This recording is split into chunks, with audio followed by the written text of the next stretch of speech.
My favourite mug. In a conversation lesson that Kate and I made recently, Kate said this. That's a great question. I don't know off the top of my head. That's a great question. I don't know off the top of my head. Did you catch that? She said, off the top of my head. Now, many of you ask me what this means. What does it mean when you say, off the top of my head? Well, in this lesson, I'm going to answer that and also give you 6 other idioms that use the word head and also the word tongue. Number 1.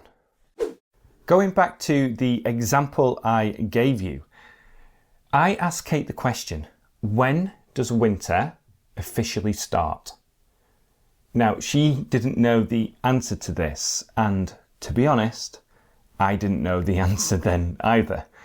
But after some research, we learned that it was on the 21st of December. But in that moment, Kate said, I don't know off the top of my head. I don't know off the top of my head.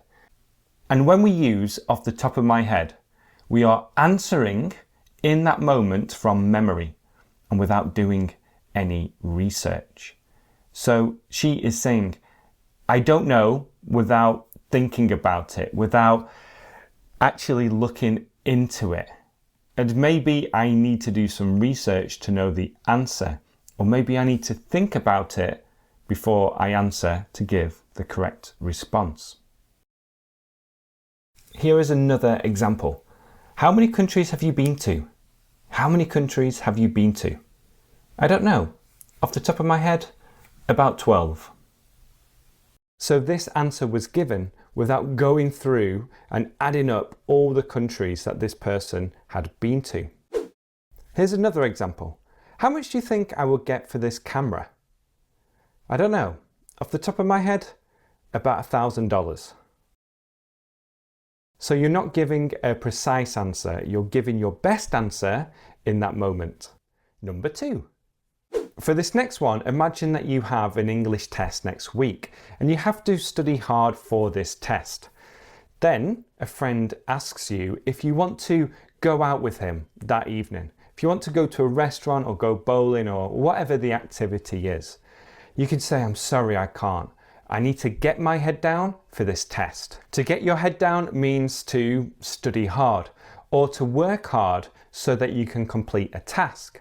For example, I have been getting my head down recently and making lots of videos. And next week, I'm going to get my head down again and keep going with these videos.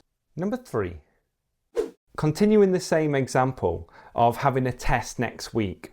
The past perfect continuous is on this test, so you need to know it. If you are studying this tense and you're looking at lots of examples, you're watching videos, you're trying to learn as much as you can about it, but you still can't understand it, you can say, I can't get my head around the past perfect continuous. And this just means that you can't understand it no matter how much you try. To get your head around something means to finally understand something. Here's another example. I just can't get my head around why someone would do that. This means I can't understand why somebody would do that. Now, we can't use this idiom for things like speaking skills. It doesn't make sense to say I can't get my head around speaking in English because it's all about understanding something. And with that in mind, answer this question. Is there an area of English that you can't get your head around? Leave your answers below. Number 4. For this one, our heads are going to fall off, but not in a bad way, because there are times when you find something so funny and you laugh so hard that you laugh your head off. This is when you can't control yourself because you are laughing so hard. To laugh your head off. Here's an example. Remember when I fell over during the wedding? You were laughing your head off. Number 5. Let's move on to the tongue now. And this one is a great one to use. A lot of people use this in everyday English. Now, answer this question.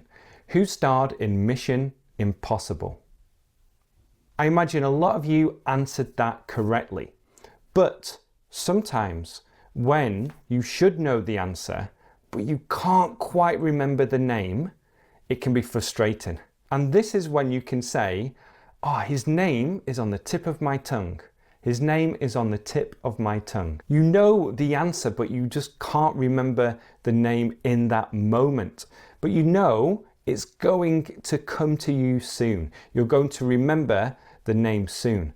It's on the tip of your tongue. This one is very specific to the situation I've just explained, but it is a great one to use. Number 6.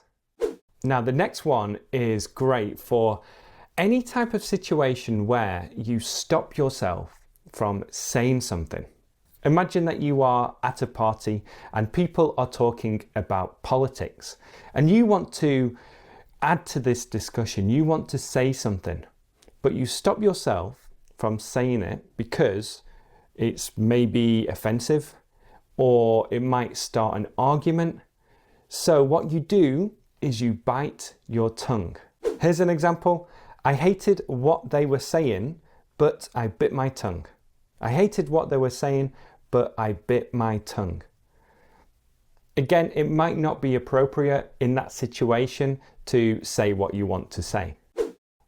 It's best to bite your tongue when the whole family is together and talking about politics. Number 7. A lot of learners get in touch with me and tell me that they know English grammar, that they have learned phrases, that they have practiced a lot, but when it comes to actually having conversations with people, they feel like they just go blank, that they can't say what they want to say. If you ever hesitate or if you feel like you can't say what you want to say in that moment, then you are tongue-tied. To be tongue-tied. It happens to everyone. I especially get tongue-tied when I'm meeting somebody new. And sometimes they ask me a very simple question, but for whatever reason, I just can't answer in the way I want to answer. I don't say things in the correct way. I get tongue-tied. People especially get tongue-tied during presentations and during interviews, anytime when they feel under pressure to say the right things. Have you ever got tongue-tied before? If so, leave me a comment telling me when this happened to you, and especially leave an example of you speaking in English and getting tongue-tied. Okay, so those are 7 idioms using the words head and tongue. I hope you have enjoyed this lesson. If you have, please like and share it. Also, check out the description because I'm going to leave a list of all the phrases that we have used in this lesson. And then, don't go anywhere just yet. Watch one of these videos and continue learning with me. Okay, thanks again for watching and I'll speak to you soon. Bye-bye.